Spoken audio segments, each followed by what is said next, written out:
In today's video, I'm going to teach you how to set and reuse custom gradients in PowerPoint. We'll start by picking the shape you want to enhance. Click any shape on your slide that you'd like to fill with a gradient. This can be a rectangle, a circle, or any custom shape you already have. The gradient will apply to that shape's fill, so make sure it's selected before moving on. Next, open the Gradient tools. With the shape selected, go to the Shape Format tab. Choose Shape Fill, hover over Gradient, and then click More Gradients. This opens the Format Shape pane on the right side of your screen, which is where the real customization happens. In the Format Shape pane, under Fill, choose Gradient Fill. You'll see a gradient bar with small markers called stops.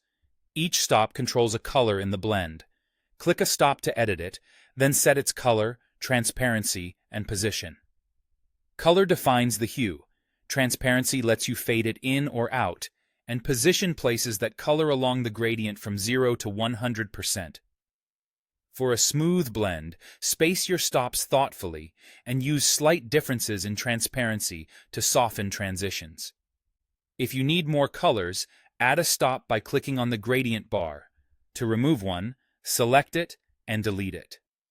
Aim for 2 to 4 stops for clean, modern results, and preview as you go to see how it looks inside the shape. Choose a gradient type to control how the colors spread. Linear creates a straight blend. Radial radiates outward from a point, and angle rotates the blend around the shape. Adjust the angle or direction to guide the eye. Horizontal gradients can feel calm, while diagonal ones add energy. If a color looks harsh at the edges, nudge its position slightly or increase transparency for a more polished look. When your gradient looks perfect, you can reuse it effortlessly. Right-click the shape and select Set as default shape. From now on in this presentation, any new shape you insert will automatically use this gradient, saving you time and keeping your design consistent. If you change your mind later, repeat the process on a different shape and set that one as the new default. That's all there is to it.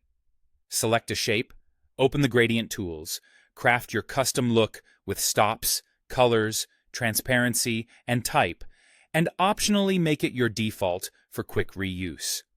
With a little experimentation, you'll build gradients that elevate your slides and keep your visuals cohesive from start to finish.